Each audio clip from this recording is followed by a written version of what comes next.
माझे नाव आशा. मी एका अतिशय गरीब घरातील तरुणी आहे. माझं नुकतंच कॉलेज हे पूर्ण झालं होतं आणि आता मी कामाच्या शोधात होते. घरामध्ये मी, माझे वडील, आई आणि माझी छोटी बहीण अशा आम्ही राहत असायचो. आई आणि वडील तर रोज कामाला जायचे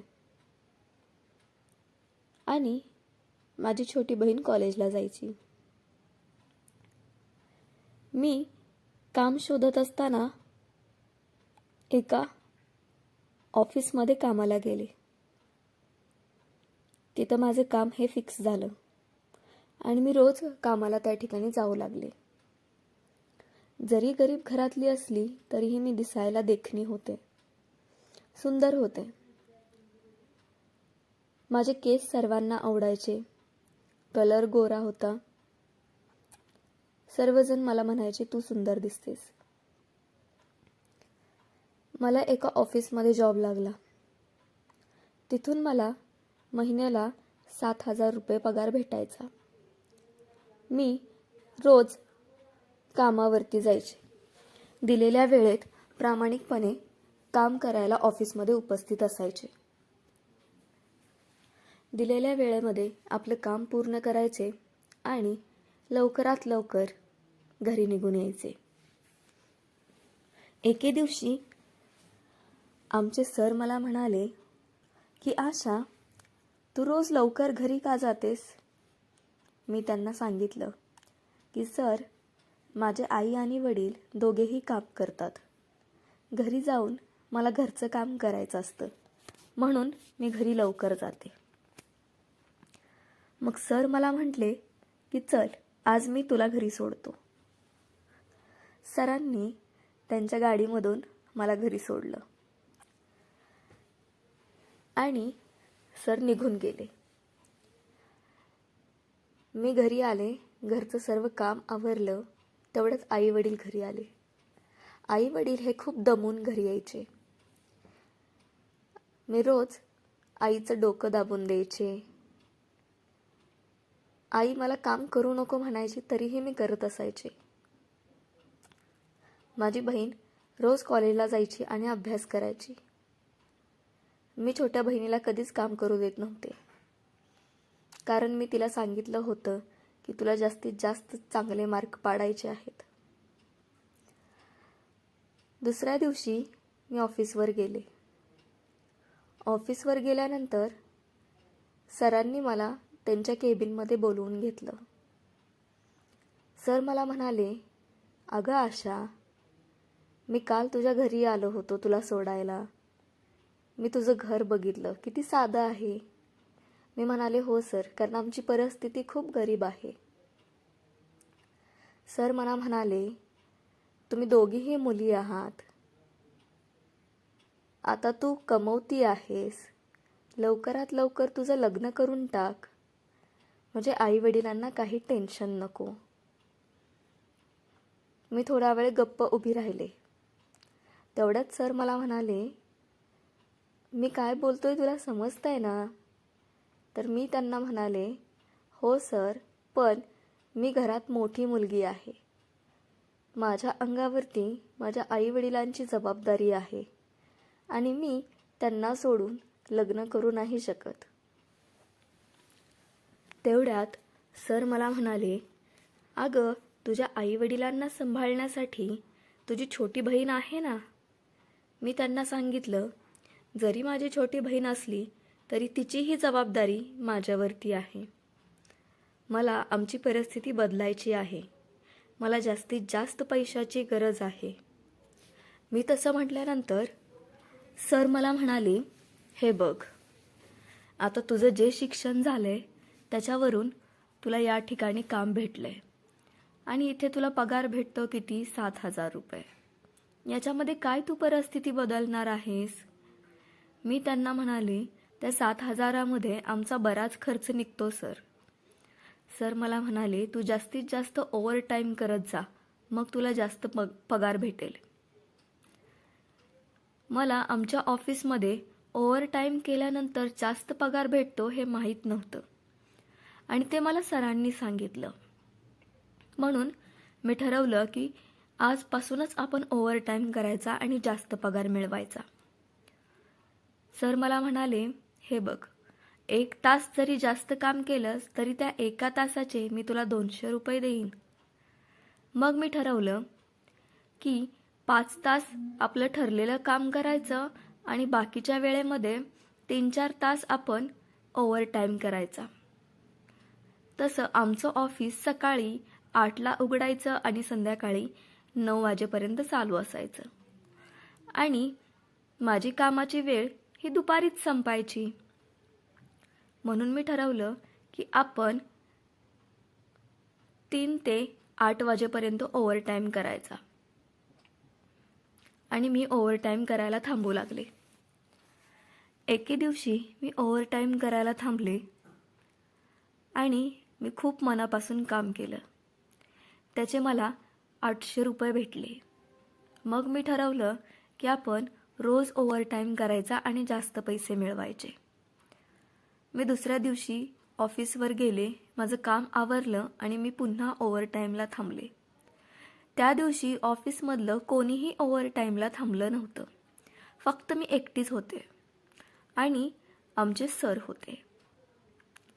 मला एकटीला पाहून आमचे सर मला म्हणाले, आशा, चल आपण दोघं चहा पिऊयात. त्यांनी मला चहा पिण्यासाठी त्यांच्या केबिनमध्ये बोलवलं. त्यांच्या केबिनमध्ये बोलवून ते मला म्हणायला लागले, आशा, आज मला तुला काहीतरी सांगायचं आहे. मी म्हणाले, काय झालं सर, काय सांगणार आहात? तेवढ्यात सर मला म्हणाले, की अगं तू एवढी सुंदर आहेस, तू लग्नाचा विचार का करत नाहीस? मी त्यांना सांगितलं की माझ्या अंगावर जबाबदाऱ्या आहेत, असं मी तुम्हाला अगोदर पण सांगितलं आहे. तेवढ्यात सर मला म्हणाले, की अगं तुझ्या एवढी सुंदर मुलगी एखाद्याला भेटणं म्हणजे त्याचं भाग्यच म्हणावं लागेल. मी हसले. तेवढ्यात सर मला म्हणाले, अगं खरंच सुंदर आहेस तू, बघ ना, दिसायला किती गोरी गोरी आहेस. तुझे गाल तर एकदम लाल लाल आहेत, केस मोठे आहेत, डोळे सुंदर आहेत, तुझं वजन, म्हणजे प्रत्येक गोष्टीमध्ये तू खूप सुंदर आहेस. मी त्यांना म्हणाले, हो सर, मला माहिती आहे की मी सुंदर आहे, पण मी लवकर लग्न करू शकत नाही. मग सर मला म्हणले, कधी लग्न करणार आहेस? त्यांना मी सांगितलं, जेव्हा मला वाटेल की आता माझ्याकडे खूप पैसे आलेत तेव्हा मी लग्न करणार. मग सर मला म्हणाले, तू माझ्यासोबत लग्न करशील का? मी थोड्या वेळासाठी शांत उभी राहिली. मला समजलंच नाही की काय बोलायचं. सरांनी मला पुन्हा विचारलं, आशा, तू माझ्यासोबत लग्न करशील का? तू मला खूप आवडतेस आणि जसं मी तुला पाहिलंय तसं रात्रंदिवस माझ्या स्वप्नामध्ये तू येतेस. फक्त तुझा आणि तुझा चेहरा माझ्या डोळ्यासमोर असतो. रोज मी ऑफिसमध्ये आलो की सर्वात प्रथम मी तुला बघतो, तेव्हाच माझा दिवस चांगला जातो. मला तुझ्याशी लग्न करायचं आहे, करशील का माझ्याशी लग्न? तेवढ्यात मी त्यांना म्हणाले की सर, तुम्ही खूप मोठे आहात, खूप श्रीमंत आहात आणि मी असं तुमच्याशी लग्न करायचं कसं चालेल? तेवढ्यात सर मला म्हणाले, अगं मी देखील श्रीमंत झालोय, अगोदर मी खूप गरीब होतो, कष्ट करून मी श्रीमंत झालोय. मला त्यांचं बोलणं पटलं आणि मी स्वतःहून त्यांना लग्नासाठी हो म्हणाले. काय करणार, सरसुद्धा दिसायला खूप छान होते, खूप सुंदर होते, खूप देखणे होते. हाईट त्यांची, कलर गोरा, बॉडी पर्सनॅलिटी, सगळ्याच बाबतीत सर दिसायला देखणे होते आणि चांगलं कमवत देखील होते. आणि सर्वात महत्त्वाचं म्हणजे की खूप प्रामाणिक होते. त्यांनी मला विचारलं लग्नासाठी आणि मी त्यांना हो म्हणाले. मी जसं त्यांना हो म्हणाले तसं सर पटकन उभे राहिले आणि त्यांच्या टेबलवरती असणारं गुलाबाचं फूल त्यांनी मला दिलं. मी ते गुलाबाचं फूल पटकन त्यांच्या हातातून घेतलं. सर मला म्हणाले, हे बघ आशा, आता तू हो म्हणतीयस, पुन्हा नाही म्हणायचं नाही. मी म्हणाले, नाही नाही म्हणणार तुम्हाला मी. आत्ता हो म्हणाले आहे ना, मग मी तुमच्याशीच लग्न करणार. सर मला म्हणाले, खरंच ग, तू खूप सुंदर आहेस. आणि ते माझ्याजवळ आले. माझ्याजवळ येऊन त्यांनी माझा हात त्यांच्या हातात घेतला आणि माझ्या हातावरती पप्पी घेतली. मला देखील खूप चांगलं वाटलं. मी त्यांना म्हणाले, बास, लग्नाच्या अगोदर एवढंच. जे काही असेल ते लग्नानंतर. सर मला म्हणाले, हो हो मॅडम, आता लग्नानंतरच सगळं. तसं म्हणाले आणि पुन्हा माझ्याजवळ आले. त्यांनी मला त्यांच्या मिठीमध्ये घेतलं आणि मला म्हणाले की मला सोडून जायचं नाही कधी. मी त्यांना म्हणाले की मी तुम्हाला कधी सोडून जाणार नाही. कारण सरांना त्यांना प्रेम करणारी लोक ही त्यांना सोडून जातात हे आवडत नव्हतं. मी सरांना वचन दिलं की मी त्यांना सोडून जाणार नाही. सर खूप आनंदी झाले, खूप खुश झाले. मी त्या दिवशी घरी निघाले त्यावेळेला देखील सर मला सोडायला घरी आले. त्यांनी मला घरी सोडलं आणि गेले. मी दुसऱ्या दिवशी कामावरती आले. माझ्याकडे असणारा सर्वात सुंदर ड्रेस मी त्या दिवशी घातला होता आणि मला त्या ड्रेसमध्ये बघून सर पूर्णपणे भारावून गेले होते. त्यांनी मला केबिनमध्ये बोलवलं आणि मला म्हणाले, आशा, या ड्रेसमध्ये तू खूप सुंदर दिसतीयस. मी त्यांना म्हणाले, थँक्यू. ते पुन्हा माझ्याजवळ आले आणि मला म्हणाले, तू जसं काल मला हो म्हणालीस तेव्हापासून मला झोप आली नाही. रात्रभर मी जागा आहे. आणि त्यांचे डोळे देखील लाल लाल झाले होते. रात्री त्यांना भूकसुद्धा लागली नव्हती. ते मला म्हणाले, मला तर असं वाटतंय की कधी आपलं लग्न होईल. मी त्यांना म्हणाले, जेव्हा तुम्ही करायला तयार असाल तेव्हा मला सांगा. मग त्यांनी ठरवलं की लवकरात लवकर लग्न करायचं. नंतर मी आमच्या सरांना नावाने हाक मारू लागले. आमच्या सरांचे नाव होतं रमेश. रमेश सर हे खरंच खूप चांगले होते. दिसायला देखील सुंदर होते. माझ्यावरती प्रेम देखील खूप करायचे. माझी ऑफिसमध्ये असताना तर खूप काळजी घ्यायचे ते. जेवणाच्या सुट्टीमध्ये माझ्या डब्यात काय आणलं आहे ते स्वतः ते बघायचे आणि माझ्यासोबत जेवायचे. त्या दिवशी ओव्हरटाईमला मी थांबले आणि त्या दिवशी कोणीच माझ्यासोबत ओव्हरटाईमला थांबलं नव्हतं. सर देखील लवकर घरी गेले होते. सर घरी जाताना त्यांचा मोबाईल ते केबिनमध्येच विसरले होते. पुन्हा ते मोबाईल घेण्यासाठी आले. त्यावेळेस त्यांनी मला पाहिलं. सर माझ्याकडे आले आणि माझा हात हातात घेऊन मला म्हणाले, आशा, तू बास कर आता हे काम करायचं. तसं म्हणून त्यांनी मला 10,000 रुपये दिले. मला आत घेऊन गेले आणि मला पप्पी घेऊ लागले. त्यांनी माझ्या गालावरती पप्पी घेतली. मला खूप आवडली. मी देखील त्यांच्या गालावरती पप्पी घेतली. ते मला म्हणाले, आजपासून तू कष्ट करायचं बंद कर. आजपासून तू फक्त आणि फक्त या ऑफिसची मालकीण आहेस. मालकिनीसारखंच राहायचं आता. त्यांनी मला मिठी मारली आणि माझ्या गळ्यात पडून रडू लागले. मला म्हणाले की लवकरात लवकर माझ्याशी लग्न कर. आता मला सहन होत नाही. मला समजेना ते काय म्हणतायत ते. मी त्यांना म्हटलं की काय झालं तुम्हाला? तेवढ्यात ते मला म्हणाले की अगं आशा, लवकरात लवकर लग्न व्हावं आपलं आणि आपली 1-2 मुलं व्हावीत असं मला वाटतंय. तेव्हा मला समजलं की सरांना काय म्हणायचं आहे. सरांना माझ्यावरती प्रेम करायचं होतं आणि त्यांनी सगळ्या गोष्टी ठरवल्या होत्या की ते माझ्यावरती कसं प्रेम करणार आहेत, कधी करणार आहेत. सगळ्या गोष्टीचं त्यांनी नियोजन केलं होतं.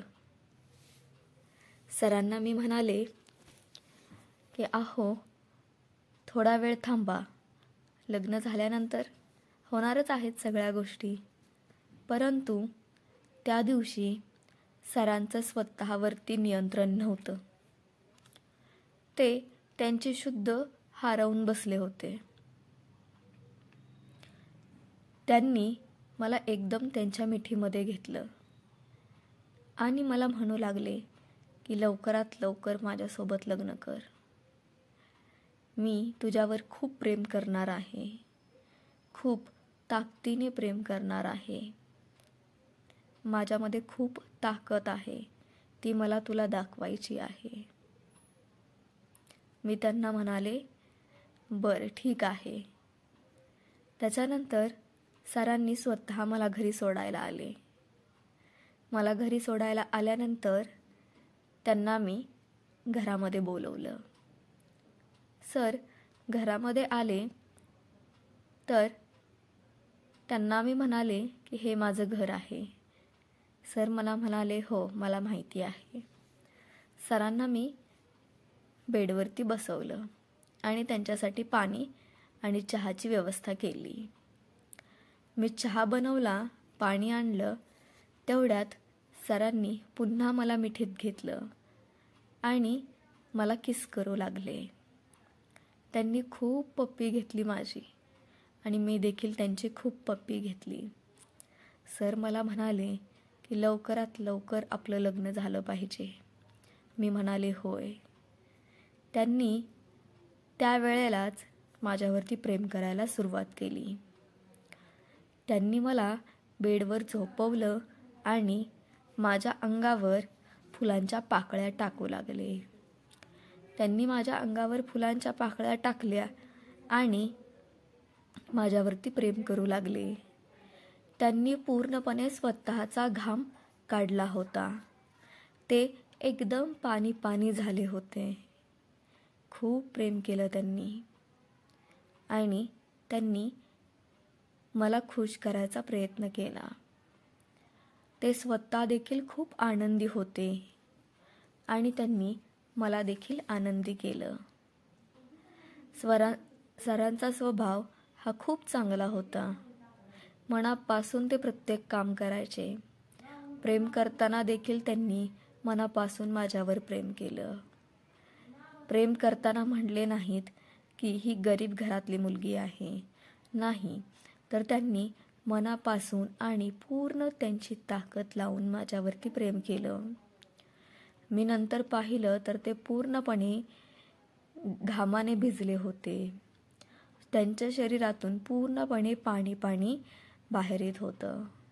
मी त्यांचं पूर्ण शरीर पुसून काढलं आणि त्यांना समजावलं की लवकरच आपलं लग्न होणार आहे आणि त्याच्यानंतर मी त्यांची हक्काची बायको असणार आहे. त्यावेळेला त्यांना जे वाटेल ते करू शकतात, पण आत्ता थोडं कंट्रोल केलं पाहिजे. तसं मी सांगितल्यावर सरांनी थोडं कंट्रोल केलं. परंतु तेवढ्या गोष्टीतून मला हे समजलं की सरांच्यात खूप ताकद होती आणि सर हे खूप सुंदर देखील होते. प्रत्येक काम हे प्रामाणिकपणे असायचं त्यांचं आणि त्यांनी जीव लावून एका ताकदीने प्रेम हे केलं होतं. मनापासून प्रेम ते केलं होतं आणि त्यांची खरंच खूप इच्छा होती की एखाद्या गरीब घरातील मुलीसोबत त्यांना लग्न करायचं होतं आणि त्यांच्या आयुष्यामध्ये आता मी आले होते आणि मला आयुष्यामध्ये आल्यानंतर मला आयुष्यामध्ये घेऊन ते खूप सुखी होते आणि आनंदी देखील खूप होते. त्यांचा आनंद बघून मी देखील त्यांना म्हणाले की आयुष्यामध्ये असंच आनंदी राहा आणि जास्तीत जास्त वेळ प्रामाणिकपणे आणि मनापासून काम करा. कारण सर देखील खूप गरीब परिस्थितीमधून कष्ट करून यशस्वी झाले होते. जर आजची कथा तुम्हाला आवडली असेल तर कथेला जास्तीत जास्त लाईक करा, कथा जास्तीत जास्त लोकांपर्यंत शेअर करा आणि मी आहे मराठी ओनली हा चॅनल सबस्क्राईब करा. धन्यवाद.